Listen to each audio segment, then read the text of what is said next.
उसको फिर एक बार ऐसी सर्च मारा तो जफर भाई का चैनल आया था ओके।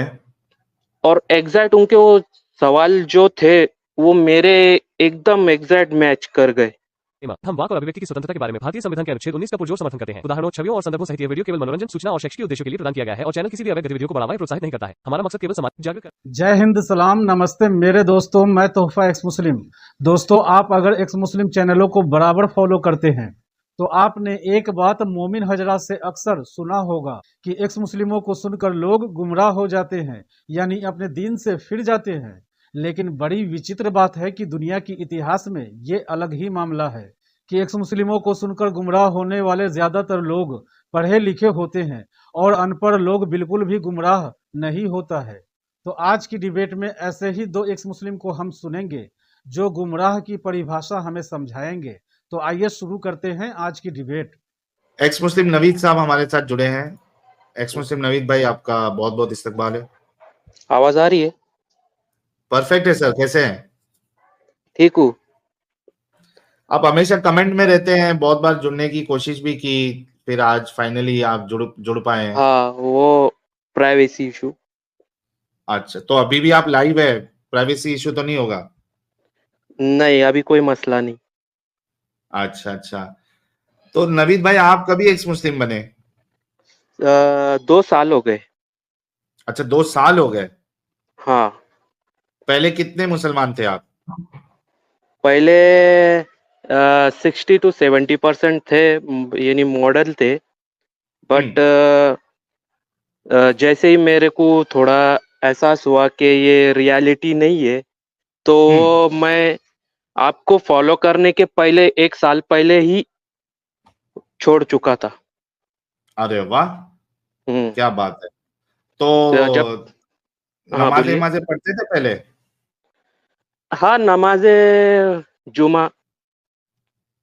अच्छा, अत्तहियात याद है आपको? अ, 1 साल से ऊपर हो गया, अभी ऑलमोस्ट 2 साल हो गए, तो बहुत कुछ भूल चुका हूँ। दरूद इब्राहिमी याद है? शायद हो सकता है, गलती तो हो सकती है।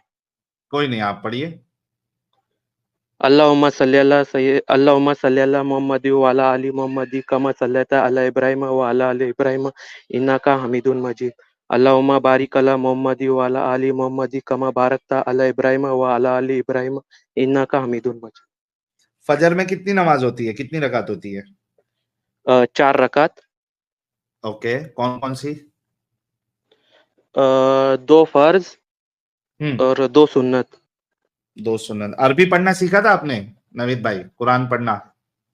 हाँ, कुरान पढ़ना तो सीखा था, लेकिन सिर्फ वो पारा पढ़ते हैं ना, हाँ हाँ, पढ़िए इसको। तो वमा स्क्रीन। कानल हम्म। जी जी। वमा कानल मोमिन। लिमुमिनु। मैं तो अभी भूल चुका हूँ। नहीं, कोशिश हाँ, करिए। साहिल भाई, मैं वमा कानल वमा काना ली मोमिनल वमिन मिन्नती मिन्नती हम्म इ- इजा इजा हम्म कज़ाल्लाहु हम्म व रसूलहु हम्म अम्र। चलिए, ठीक है। भाई जो है वो ठीक। एकदम पक्के वाले मोमिन नहीं थे, हाँ। मतलब 19-20 जो है वो था इनका, लेकिन ठीक है, मोमिन ही है। हाँ भाई, तो क्या ठीक। हुआ था ऐसा नवीद भाई 2 साल पहले जो आपने इस्लाम को छोड़ दिया? ऐसा हुआ था कि वो हमारे रिलेटिव में एक डेट हुई थी, ऑलमोस्ट हम्म। 7-8 साल की बच्ची थी, तो उसको ब्लड कैंसर हुआ था। अच्छा, ये आवाज आ आप जो है स्पेसिफिक अगर किस्सा बताएंगे तो हो सकता हम्म, है कि कोई आपका ये करे कि यार ये फैमिली में इसका जो है डेथ इस बच्ची की हुई थी, तो यही है। हम्म, तो हम्म, यू नो हाँ, आप सोच समझ के अपनी बात रखिएगा। नहीं नहीं, पूरा पर्सनल सिक्योरिटी रहेगा। हम्म। तो वो उसकी तकलीफ देख के, जो उसको ब्लड कैंसर हुआ था, उसकी तकलीफ देख के मेरे को हफ्तों तक नींद गायब थी। हम्म। तो मैं रात यानी खाली वक्त में सोचता था कि यार ये हकीकत है क्या, कोई मदद करने वाला है क्या। हम्म। तो ऐसा जब काम नहीं रहता था तो दिमाग में वो बातें घूमती थी। हाँ। तो आपको याद होगा कि आज के वक्त वो क्रैंग होती थी, वो जो आज तवाब होता था, वह क्रैंक टूटी थी तो मोमिन की हम्म। डेथ हुई थी बहुत सारी। पुरानी अपडेट है वो। हम्म। वो ऐसे घटना होते होते होते यानी वो यकीन कम होता गया। हम्म। तो जब तो यानी मेरे को पता नहीं था ये एक्स मुस्लिम और ये एथीस वगैरह कुछ पता नहीं था। हम्म। तो एक बार मैंने यूट्यूब पे, मेरे को बाहर से पता चला था, नास्तिक बोलते जो यानी यकीन नहीं करता। हाँ। तो मैंने उसको फिर एक बार ऐसी सर्च मारा तो जफर भाई का चैनल आया था। ओके। और एग्जैक्ट उनके वो सवाल जो थे वो मेरे एकदम एग्जैक्ट मैच कर गए। हम्म। तो उस दिन से मेरे को एकदम ये हो गया कि भाई ये रियलिटी नहीं है। हम्म। तो फिर उस दिन से मैं एकदम टेंशन फ्री, बिना कोई प्रॉब्लम के हम्म। रहने लग गया। हम्म। फिर उसके बाद आज जो है वो है खुश हूँ लाइफ में। हम्म। सही है। तो बहुत अच्छा है। मेरा एक सवाल था साहिल भाई, जी जी, पूछिए। ये जो कुरान बोलते लोहे महफूज है, उसके बाद वो एकदम परफेक्ट है, उसमें कोई चेंज ही नहीं हो सकता, तो हम्म। फिर ये स्कॉलर ज़ईफ हदीसों से क्यों जान छोड़ा? किसने? ज़ईफ हदीस किसने जान छुड़ाई? यानी मैं ऐसा यूट्यूब पे वीडियो सर्च करते रहता ना, तो उस पे हाँ। वो आते रहती, वो तो डायरेक्ट बोल देते ये ज़ईफ है, इस पे अमल नहीं हो सकता। सवाल क्या है आपका? सवाल ये है कि वो जो यानी परफेक्ट है, कयामत तक वो यानी उसमें कोई चेंज नहीं होगा, किसमें? है? कुरान में? हाँ। ओके। तो फिर ये जब उनको सवाल आता है तो फिर ये ज़ईफ बोल के उससे जान क्यों छुड़ा देते? कोई कोई हदीसें है ऐसी ज़ईफ। नहीं, कुरान को तो ज़ईफ नहीं बोलते हैं। हम्म। कुरान को तो ज़ईफ नहीं बोलते हैं, कुरान को तो सही बोलते हैं। हाँ हदीसों का सबसे पहली बात जो है वो परफेक्टनेस का कोई दावा करता नहीं है। उसको हाँ कुरान की तरह परफेक्ट नहीं मानते हैं, ना ये माना जाता है मोमिनों के जरिए से कि वो प्रिजर्व्ड हाँ है ना? लेकिन हाँ इनके जो स्कॉलर्स हैं, हाँ उन्होंने हदीसों की कैटेगराइजेशन की, ठीक है, कुछ हाँ रूल्स निकाले कि हम हाँ इन कानून पे इसको परखेंगे, और हाँ उसके बाद वो सारे जितने स्टेप्स है उसके, जितनी हाँ बातें हैं उसकी, वो हाँ। टेस्ट में पास होने के बाद हम इसको एक टैग देंगे कि ये ऑथेंटिक हदीस है या ये सही हदीस है। ठीक है? अच्छा। तो जी। इस पे वो लोग कभी जमा नहीं हो पाए। अच्छा। पहले के जो मुहद्दिस थे उन्होंने भी ग्रेडिंग की कि ये सही अच्छा। है, ज़ईफ है। फिर उसके बाद जो मुहद्दिस आए उन्होंने पहले वाले को कहा कि नहीं, ये इन्होंने तो सही कहा था लेकिन ये ज़ईफ है, इन्होंने तो ज़ईफ अच्छा। कहा था लेकिन बाकी किताबों से जो हदीसें हाँ। सेम मिलती है उसको मिला जुला के ये अब हसन हो जाती है, सही हो जाती है। उन्होंने फिर से अच्छा। फिल्ट्रेशन किया। फिर इस अच्छा। तरीके से इनके स्कॉलर जो है आते रहे, जो फिल्ट्रेशन का काम करते रहे। अभी भी लेटेस्ट अच्छा। जो है इनके शेख अल्बानी और वो हाँ। क्या कहते हैं उसको, शेख जुबैर अली जई। फिर इस हिसाब से अच्छा। जो बरेलवियों के मुहद्दिस अलग है, देवबंदियों के हाँ, वो फिर मुहद्दिस क्या अलग अलग है। अलग है। हाँ, हाँ। तो वो अपने हिसाब से हदीसों को सही ज़ईफ का खेल खेलते रहते हैं। इसी वजह से हाँ जहां पे वो पकड़े जाते हैं तो वहां पे उस हदीस को फिर वो, चाहे वो सही मुस्लिम की क्यों ना हो, सही बुखारी हाँ की क्यों ना हो, इनके उलमा ने उसको सही कही हो, वो उसको कहते हैं कि नहीं ये झूठी हदीस है या ये वीक हदीस है, हम इसको नहीं मानेंगे। अभी तो देखिए, ये फिरके तो सबसे बड़ा कंफ्यूजन है। अब तो मेरे को ये भी पता चला कुरान भी अलग-अलग है। हाँ, बिल्कुल हमने वो बताया हुआ है ना। हाँ, अभी कुरान पे तो हाल ही में मैंने मैंने इतने वीडियो सारे देखा। आलिमों से शेयर किया मैंने, किसी के पास कोई हाँ, जवाब नहीं है। किसी के पास जवाब नहीं है।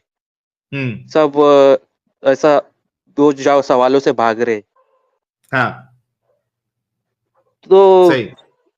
यानी आप देखिए, यानी मैं अभी आप सोचिए, जब सोचता वही कि जब वो मानता था मैं, तो एक पहले मेरे को ये इसको मैं नज़रअंदाज कर देता था। हुँ, लेकिन अब तो ये देख के अभी ऐसा क्लियर है कि भाई ये रियलिटी नहीं है। जो अपन जो लाइफ में आए, वही हुँ, इम्पोर्टेंट है अभी। सही इसके बात आगे है। कोई लाइफ नहीं। सही बात है। आप जो है, जो अभी की जो आपकी ज़िंदगी है, उसको आपने हाँ, बेहतर बनानी है, उसको आपने अच्छी बनानी है। जी। तो मैंने आपको याद है कि पिछला कमेंट स्ट्रीम में डाला था कि भाई जब से मालूम पड़ा कि मैं एक्स मुस्लिम हूँ, तो मोमिन मेरे पीछे हाथ धोकर पड़े। हुँ, तो वो एक्चुअल में मैं सेफ है आप? सेफ हूँ। मैं बिल्कुल सेफ हूँ। हुँ, तो वो बस आ जाके वो पकड़ लेते और उनका वो घिसा-पिटा ज्ञान, हाँ, दोज़ख का डर, नमाज़ पढ़ेंगे तो जन्नत मिलेंगी, बस वही। हुँ, बाकी सही। तो मैं सेफ है, वैसे तो मेरा यानी ना के बराबर है उठना-बैठना मोमिनों के साथ। हाँ, और मैं नॉन मुस्लिम एरिया में शुरुआत से ही रह रहा हूँ, तो मेरे को ऐसा कोई डर नहीं। चलिए बहुत अच्छी बात है यार नवीद भाई, सेफ रहिए और बहुत-बहुत कांग्रेचुलेशन। आप थैंक यू। इस ज़िंदगी से बाहर निकल गए 2 साल पहले ही, और थैंक्स हुँ, टू क्या कहते हैं उसको, अ अपने ज़फ़र भाई बहुत अच्छा काम कर रहे हैं। उनकी वीडियोज़ जी, पहले लोग देखते हैं, फिर वहाँ से हमारे पास भी आते हैं। बहुत-बहुत जी। शुक्रिया। यार हमारे नवीद भाई के लिए गुलाब का फूल भेजे, ये बड़े ही ज़बरदस्त जगह से है, और एक्स मुस्लिम भी बन गए हैं। कुछ धमकियाँ-वमकियाँ भी आ रही थी इनके दोस्तों के ज़रिए से, पास से, लेकिन अब ये सेफ है। तो लेट्स कांग्रेचुलेट एवरीवन कि भाई जो है वो बाहर इस गंदगी से निकल गए। चलिए thank you so a, much Naveed भाई जुड़ने के लिए। जी, जी। थैंक यू साहिल भाई। Thank you so much. चलिए, यार बहुत अच्छा लगता है जब लोग आके अपनी स्टोरीज बताते हैं और हमको पता चलता है कि कई सारे लोग ग्राउंड लेवल पे इस्लाम छोड़ दिए। मैं अभी, आप लोगों को मालूम है कि 5-6 दिन से जो है वो मौलानाओं की हंटिंग पे लगा था, तो मैं जब कॉल अपना सिम कार्ड चालू करता हूँ तो कई सारे लोगों के कॉल आना स्टार्ट हो जाते हैं। तो एक बार एक मुंबई के एक शख्स थे, मैं एरिया नहीं बताऊंगा ताकि उनकी जो है वो आइडेंटिटी का मसला ना हो। उन्होंने मुझे कॉल किया, तो मैंने उठा लिया कॉल, तो उन्होंने मुझे बोला कि भाई, तो मैं कट्टर बरेलवी था, नियाज़ करता था, फातिहा करता था, सब कुछ करता था।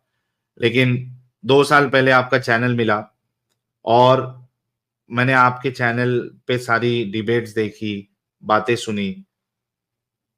मुझे समझ में आ गया कि ये सारा जो है ये एक खेल है, धोखा है और इसमें कोई सच्चाई नहीं है। वो इस्लाम से निकल गए, बहुत खुश है, और उन्होंने ग्राउंड लेवल पे एक, मतलब डेंसली पॉपुलेटेड मुस्लिम एरिया में वो रहते हैं। वो इस्लाम से निकल गए, बरेलवी फ़िरके में थे वो, इस्लाम से निकल गए। कभी-कभार मस्जिद चले जाते हैं सुनने के लिए कि मौलाना क्या बोलता है, क्या नहीं बोलता है, और उन्होंने अपने 25 दोस्तों को भी उन्होंने इस्लाम से बाहर निकाल दिया। तो ग्राउंड लेवल पे, और वो कह रहे थे कि भाई हमारे एरिया में हर किसी को आपके बारे में मालूम है। सुनते हैं, वो आलिमों को भी मालूम है, वो मना करते हैं कि भाई इनकी बातें सुनने का नहीं, आपका ईमान जो है कमज़ोर हो जाएगा। तो ग्राउंड लेवल पे मोमिन हज़रात जो है ना, वो ख़ास करके मुंबई वाला जो हिस्सा है, वहाँ पे भी लोग धड़ल्ले से हमें सुन रहे हैं।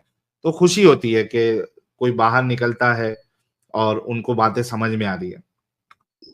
और अब तो मसला ये हो गया है कि अब तो जब मौलानाओं के साथ डिस्कशन वो सुनेंगे, तो और आसानी हो जाएगी उन लोगों के लिए। कि भाई देखो हमारे मौलानाओं के पास भी सवालों के जवाब नहीं है। और अभी तो मुझे ऐसा लगता है कि यार नॉर्मल मोमिन जितनी जलेबियां बनाते हैं, यहाँ वहां घुमाते हैं, उससे तो लाख दर्जे वो मौलाना अच्छे हैं, जो सीधा साफ साफ बोल देते हैं कि यार इस्लाम में असल में है क्या। वो बोल देते हैं। आप लोग तो कॉल रिकॉर्डिंग्स अभी सुन ही रहे, कल भी एक कॉल रिकॉर्डिंग आएगी, तो उनसे बात करने के लिए मुझे ज्यादा मजा आ रहा है। उनके अंदर का इस्लाम निकालने के लिए कि एग्जैक्ट इस्लाम है क्या, वो ज्यादा मजा आता है। फरमान अली साहब हमारे साथ जुड़े हैं। फरमान अली साहब, आपका बहुत बहुत स्वागत है, इस्तकबाल है। जी आदाब साहिल भाई, क्या हाल चाल है? बहुत शुक्रिया लेने का।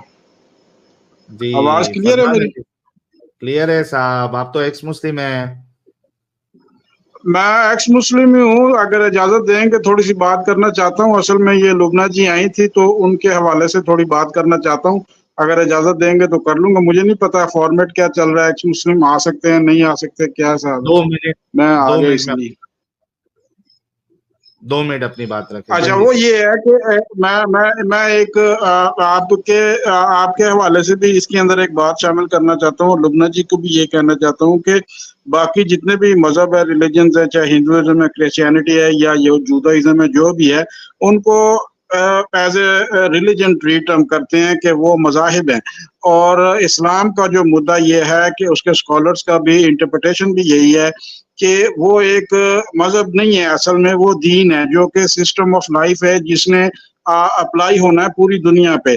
और उसको आप माने या ना माने, उसमें आपने बिल्कुल अकल इस्तेमाल नहीं करनी, उसको आपने सरेंडर करके फॉलो करना है हर सूरत में।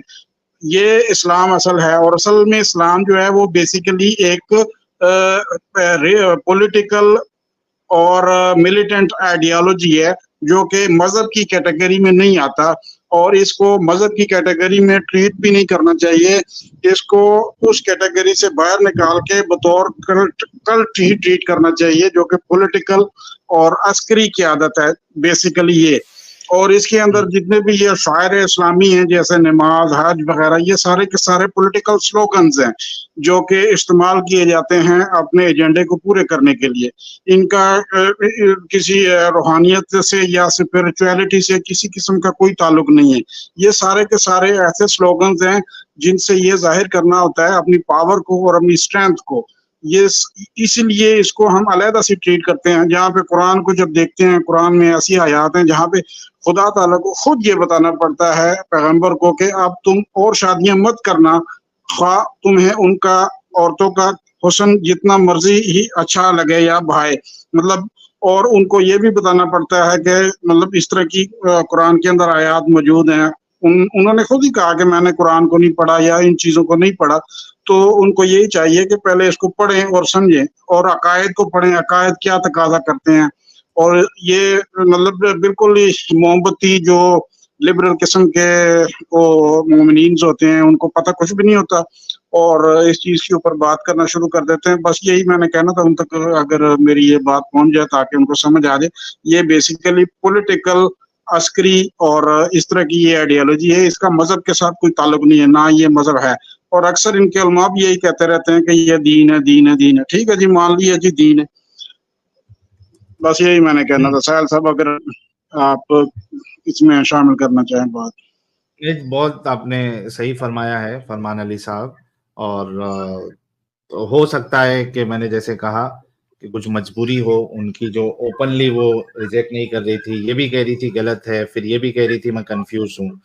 तो हर किसी की यानी हर किसी के लिए पॉसिबल नहीं होता ना कि वो पाकिस्तान से भी हो, वो चेहरा भी दिखा रहा हो और उसके बाद फिर वो ओपनली रिजेक्ट भी करे। आपको पता है कि कितने सारे फतवे आ जाएंगे फिर उनसे, उनसे जो घर वाले जो अगर पाकिस्तान में रह रहे हैं तो उनके ऊपर कितनी परेशानी आ सकती है।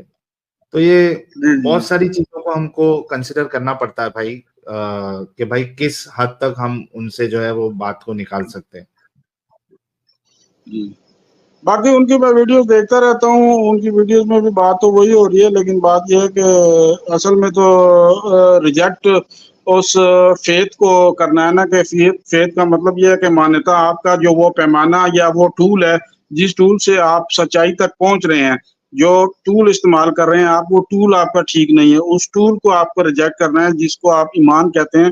असल में मसला उधर है कि आप उसी टूल के अंदर फंसे हुए हैं कि जी ये टूल मैंने नहीं छोड़ना, जो जिसका नाम अरबी में ईमान है, और जब हम उर्दू में उसको ट्रांसलेट करते हैं, अगर पूरे कुरान पाक में इन्होंने सलात का तर्जमा कर दिया है नमाज, जो कि फारसी का लफ्ज है, अगर इसी जगह ईमान की जगह पे भी अगर मान्यता मानना जो कि वर्ब है उसको भी अगर ट्रांसलेट कर दिया जाए तो फिर भी इनको समझ आ जाए असल में ईमान का मतलब क्या है। सबमिट करना, मानना, मान्यता कि मैं ये मानता हूँ, दैट्स इट।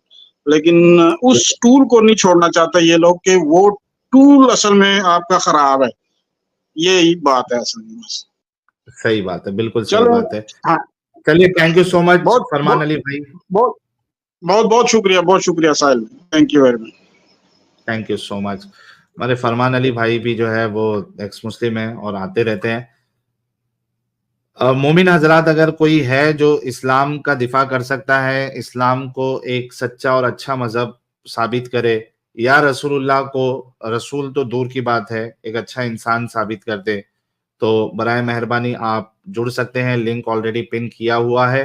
हमें बताइएगा कि किस तरीके से इस्लाम एक सच्चा और अच्छा मजहब है और ये अल्लाह की तरफ से है, और आपका अल्लाह क्यों है, अच्छा अल्लाह है, क्यों अच्छा खुदा आप उसको मानते हैं, ये मुझे बताइएगा। मैं आपका इंतजार कर रहा हूँ। दोस्तों, आपने कभी सोचा है कि पढ़े लिखे और समझदार लोग ही एक्स मुस्लिम क्यों बनते हैं? शायद यही कारण है कि हमारे पीएम मोदी जी ने कहा था कि मुसलमानों के एक हाथ में कुरान और दूसरे हाथ में कंप्यूटर पकड़ाना है। इस बारे में आपकी क्या फीलिंग है, कमेंट में लिखिएगा जरूर। और एक्स मुस्लिम एक्टिविज्म के लिए हमारा समर्पण आकर्षक है, तो ज्वाइन बटन दबाकर हमारे चैनल का मेंबरशिप ले लीजिए, हमें और ज्यादा सपोर्ट मिलेगा। और चैनल को सब्सक्राइब किए बिना ना छोड़े, साथ में वीडियो को लाइक, शेयर और कमेंट भी किया करें, ताकि आपके लिए अच्छी अच्छी डिबेट हमेशा लाता रहूं। तो फ्रेंड्स, आज की डिबेट को यहीं पर एंड करते हैं। फिर से हाजिर होऊंगा आपके बीच एक और नई डिबेट लेकर। अपना और अपनों का ढेर सारा ख्याल रखिए। इंसानियत जिंदाबाद, वंदे मातरम।